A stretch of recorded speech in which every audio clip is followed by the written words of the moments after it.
زندگی کیسے گزارنی ہے۔ میرے نبی کی زندگی کا دوسرا رخ کہ بطور انسان زندگی کیسے گزارنی ہے، مرد عورت ہے، زندگی کیسے گزارنی ہے۔ پہلا رشتہ جو قائم ہوا دنیا میں وہ ہے خامد اور بیوی، حضرت آدم اور حوا کا نکاح ہوا۔ اللہ تعالیٰ نے عورت کو کمزور بنایا تو پہلے دن سے اس کو عزت اور احترام دیا تاکہ ساری زندگی اس کمزوری سے ناجائز فائدہ نہ اٹھایا جائے بلکہ اس کو عزت دی جائے۔ کہ آدم علیہ السلام کے لیے مٹی اکٹھی کی، پانی ڈالا، گوندھا اور ایک اسٹیچو بنایا اور ڈال دیا۔ جب وہ خشک ہوا اس میں روح ڈالی اور پھر وہ ننگے بدن تھے، پھر ان کو جنت کے کپڑے پہنائے اور جنت میں ڈال دیا۔ اس کائنات کا حسن بھی عورت سے ہے اور جنت کا حسن بھی عورت سے ہے۔ حضرت آدم علیہ السلام جنت میں، لیکن بابے جی دا دل ہی نہیں لگتا، کلے کلے ہی ٹرے پھر دیں۔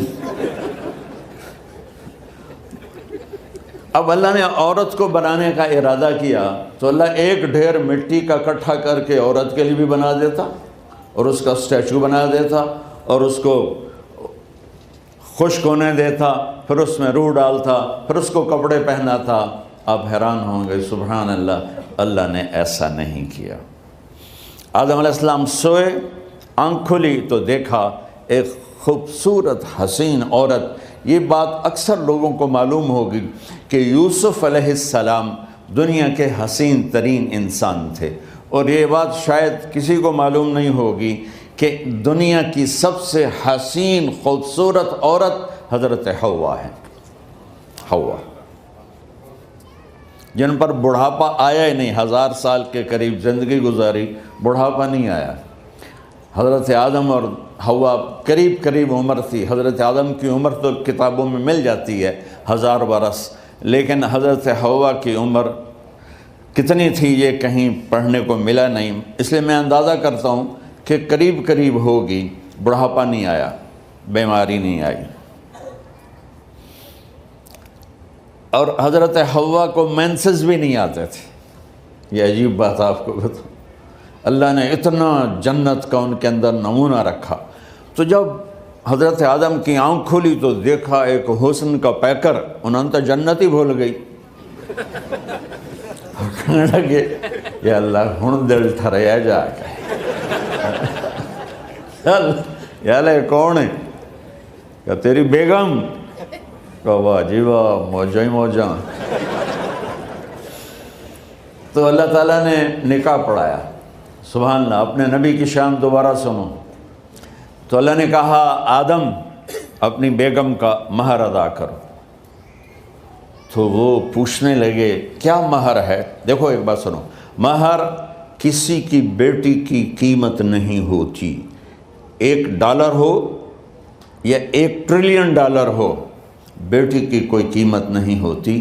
یہ ایک نشان ہے کہ اس بچی پر اب یہ جو خامد ہے وہ موت تک خرچہ اس کے ذمہ ہے، بیوی کے ذمہ خرچہ نہیں ہے۔ خامد کما کے لائے گا اور اپنی بیگم کو کھلائے گا، اور بیوی گھر کی ذمہ داری نبھائے گی۔ تو خیر وہ الگ بات چلی جائے گی۔ اللہ تعالیٰ نے کہا کہ مہر ادا کرو۔ کہا جی کیا مہر ہے؟ تو میرے اللہ نے کہا تیری نسل میں میرا آخری نبی آئے گا، اس پہ ایک دفعہ درود پڑھ دے، یہ مہر ہے۔ اچھا، شروع دن سے ہے کہ میں نے قبول کیا۔ قبول کیا کا مطلب ہے کہ میں اس لڑکی کو قبول کر رہا ہوں، اس کی کمیوں کے ساتھ بھی خوبیوں کے ساتھ بھی۔ اور جب لڑکی کہتی ہے سائن کرنا قبول کیا ہے، یا زبان سے کہے قبول کیا ہے، تو یہ اس بات کی گارنٹی ہے کہ میں نے اپنے اس لڑکے کو خامد ہونے کے طور پہ قبول کیا، اس کی کمیوں کے ساتھ بھی، اس کی خوبیوں کے ساتھ بھی۔ اور جو ہی شادی ہو کر ڈولی سسرال کے گھر جاتی ہے تو ٹیسٹ شروع ہو جاتا ہے، کی کر دیے، باندھی کے میں، اٹھیندی کے میں، بول دی کے میں۔ اور اس میں بہت زیادہ نیگیٹو کردار ہے سسرال کا، کئی لڑکیوں کا، کیونکہ ہم نے اپنے نبی کی زندگی نہیں قبول کیا۔ یہ واجب ہے کہنا قبول کیا، کہ جس میں پیغام ہے کہ اب میں اس کی میں کوئی کمی ہے وہ بھی قبول کروں گی، کوئی خوبی ہے تو سر ماتھے پر، اور لڑکا کہتا ہے کہ میں اسے قبول کرتا ہوں، اس کی خوبیوں کے ساتھ بھی کمیوں کے ساتھ بھی۔ یہ بات یاد رکھنا، پرفیکشن کبھی تلاش نہ کرنا، پرفیکشن کبھی تلاش نہ کرنا۔ اللہ نے 100 نمبر نہیں مانگے، 51، ایک نمبر اوپر ہو گیا۔ گناہ تمہارے 50 ہیں اور نیکی تمہاری 51 ہے، تو اس ایک پر ہم تمہیں جنت میں ڈال دیں۔ اب کوئی خامند اپنی بیوی میں پرفیکشن دیکھنا چاہے، بیوی اپنے خامند میں پرفیکشن دیکھنا چاہے، ساس سسر اپنی بہو میں، ساس سسر اپنے داماد میں، بھائی اپنے بھائی میں، ماں باپ اپنی اولاد میں، اولاد اپنے ماں باپ میں، جہاں یہ نظر ہوگی تو وہاں لڑائی ہوگی۔ کمیوں کے ساتھ قبول کرو۔ قبول کا لفظ اتنا واجب ہے، تو ڈر تو پھر بہ گئی تھی نا۔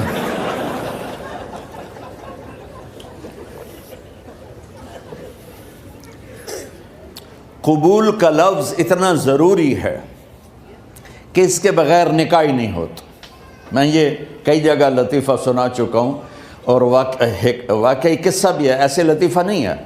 میرے دوست ہیں، ذمہ دار ہیں اچھے، تو ان کے گاؤں کا ایک بچہ چھوٹی عمر میں بسوں پہ جا کے نا وہ جاب پہ لگ گیا، تو اس کا کام ہوتا ہے بس کو صاف کرنا، ڈرائیور کو چائے پلانا، اور جہاں کہیں رش ہو تو اس کو ڈائریکشن دینا، استاد جی کٹ لو، استاد جی آن دیو، استاد جی جان دیو، تو یہ اس کا محاورہ بن جاتا ہے۔ اب اس کا نکاح ہوا تو مولانا صاحب نے کہا بھائی عبد الرحمن، میں فرضی نام لے رہا ہوں، نام مجھے اس کا یاد نہیں، عبد الرحمن زینب بنت اسلم نو تیرے نکاح دیتا 500 مہر تو قبول کیتا؟ تھوڑی دیر سوچ کے کہندا جی آن دیو۔ اس نے ساری زندگی آن دیو ہی سیکھا تھا، تو اس کے بھائی نے اس کو کوئی نہیں ماری، تو کہنے لگا جی جان دیو۔ مولانا صاحب نے کہا آن دیو جان دیو نال کم نہیں بننا، تو آگا میں قبول کیتا۔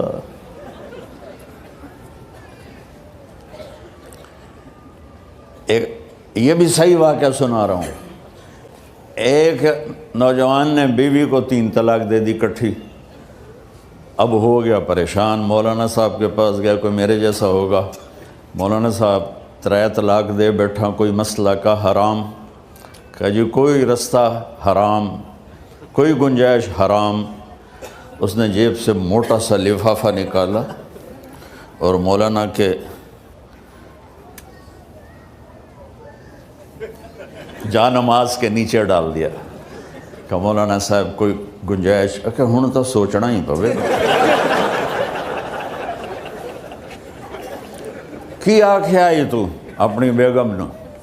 اس آکھیا جی میں آکھیا ہی 3 طلاق، اس آکھیا مبارک ہوئے طلاق نہیں ہوئی۔ میں آکھیا جی او کیویں؟ آکھیا او جڑا یہ طلاق ہے عربی دا لفظ، اس سے چاکھنا پمدا ہے طلاق۔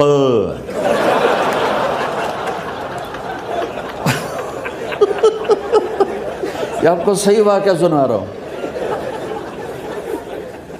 تو تم نے تو چھوٹے کاف کے ساتھ کہا ہے طلاق، او کاف تا کتے آلا ہے، موجاں کر، ایک لفافہ ہو راوے تو چاہے ساری زندگی دا حلال کر دے۔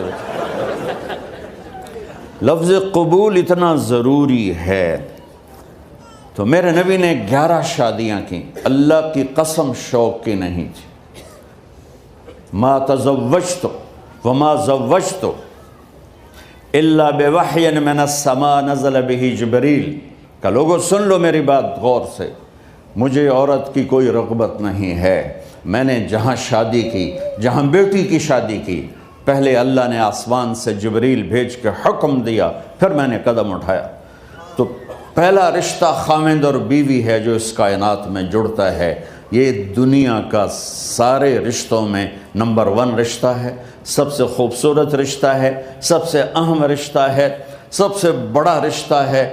والدین کے لیے چند آیات ہیں، اولاد کے لیے چند آیات ہیں، بہن بھائیوں کے لیے چند آیات ہیں، خاوند اور بیوی کے لیے سینکڑوں آیات ہیں، سینکڑوں۔ تو اگر آپ اپنے گھروں میں کامیابی دیکھنا چاہتے ہو، اپنے گھر کو ہاؤس کی بجائے ہوم دیکھنا چاہتے ہو، خوشی کا اگر آپ اسے گہوارہ بنانا چاہتے ہو، اللہ کی قسم ڈگریوں سے نہیں ہوگا، محبت سے ہوگا۔ میرے نبی سے پوچھا گیا یا رسول اللہ اسلام کا سب سے مضبوط عمل، نہیں، میرے نبی نے سوال کیا، بولو بھائی اسلام کا سب سے مضبوط عمل کیا ہے؟ صحابہ نے کہا نماز۔ نہیں، سبحان اللہ، ابھی میں نماز کی کتنی اہمیت بتا چکا ہوں۔ انہوں نے عرض کیا جہاد، آپ نے فرمایا نہیں۔ تو صحابہ نے عرض کیا روزہ، آپ نے فرمایا نہیں۔ اللہ اکبر۔ کہ یا رسول اللہ حج، آپ نے فرمایا نہیں۔ تو سارے صحابہ حیران ہو گئے، یا رسول اللہ نماز، جہاد، روزہ، حج، تو پھر کیا ہے؟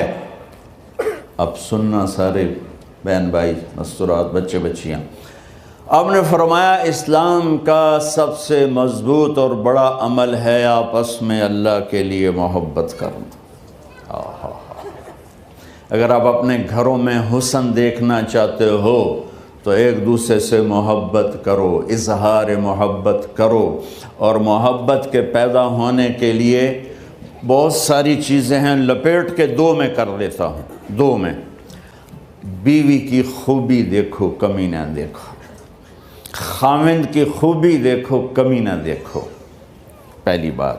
دوسری بات، اس زبان سے زہر نہ اگلو محبت کے پھول، اس زبان سے کڑوے جملے نہ ہوں، طنز نہ ہو، ٹانٹنگ نہ ہو، بےعزت نہ کرو، انسلٹ نہ کرو، تو آپ کے دل جڑ جائیں گے۔ یاد رکھو شکلوں سے زندگی آباد نہیں ہوتی، زندگی اخلاق سے آباد ہوتی۔ تو اپنے گھر سے ٹانٹنگ نکال دو۔ نہ کہا کا مطلب ہے بارش کا زمین میں جذب ہو کر یکجان ہو جانا، 2 زندگیوں کا محبت میں جذب ہو کر یکجان ہو جانے کو نکاح کہتے ہیں۔ نہ کہا آنکھوں میں نیند کا اتر کے سلا دینا، نہ کہا خاوند اور بیوی کا ایسی محبت دینا کہ چین کی نیند آ جائے، نہ کہا اعتماد کرنا، بھروسہ کرنا، خاوند بیوی پہ بھروسہ کرے، بیوی خاوند پہ بھروسہ کرے۔ اے نوے لوک لوک کے فون چیک ہو رہے ہوئے، کال کتنے کی تھی، کال کتنے کی تھی۔ عزت دو، اعتماد کرو۔ چوتھا مطلب درخت کا چھاؤں بنا دینا، نہ کہا میاں اور بیوی، خاوند اور بیوی کا محبت کی ایسی چھاؤں بنانا کہ اس کے نیچے اولاد کا پودا خوبصورتی سے پیدا ہو سکے۔ نہ کہا، صرف لفظ نکاح کے مطلب بتا رہا ہوں، نہ کہا مریض کو، کدھر ڈاکٹر بیٹھے ہیں، میرے سامنے بیٹھے ہیں، مریض کو دوا ایسی دینا کہ وہ شفا یاب ہو جائے، آپس کے ایسے تعلق بنانا کہ زندگی کو شفا مل جائے۔ میرے بھائی بہنوں، میں آپ کو اپنے نبی کی زندگی بتا رہا ہوں۔ میرے نبی نے 11 شادیاں کی، اللہ ذوالجلال کی قسم، صرف ہمیں زندگی سکھانے کے لیے کہ گھر کی زندگی کیسے ہوتی ہے اور اولاد کو کیسے پالا جاتا ہے۔ اب لوگ کیا مجبوریاں ہیں کہ عورت بھی جاب کرتی ہے، مرد بھی جاب کرتا ہے۔ عورت کی سب سے بڑی جاب اپنی نسل کو پالنا ہوتا ہے۔ جب یہاں ٹائم نہیں ملتا بچے کو، نہ ماں سے ملتا ہے نہ باپ سے ملتا ہے، تو پھر وہ جنگل کا پودا بن جاتا ہے۔ یہ تو وینکوور ہے، فیصل آباد کی بات سناتا ہوں۔ میرے بچے جس اسکول میں پڑھتے تھے ان کے پرنسپل سے میری دوستی تھی، میں ملنے گیا ایک دن، تو کہنے لگے جی عجب واقعہ ہوا ہے کہ یہاں 2 بچے پڑھتے ہیں، ان کی ماں بھی ڈاکٹر ہے اور باپ بھی ڈاکٹر ہے، تو وہ دونوں آئے ہیں میرے پاس کہ ہمارے بچوں نے 3 دن ہو گئے ہیں گھر میں کھانا نہیں کھایا، تو ہم پریشان ہیں، ہمیں بتاتے نہیں، کائنڈلی آپ پوچھ کے بتائیں کہ وہ کھانا کیوں نہیں کھا رہے۔ ایک باری کر کے بھی دکھا دو.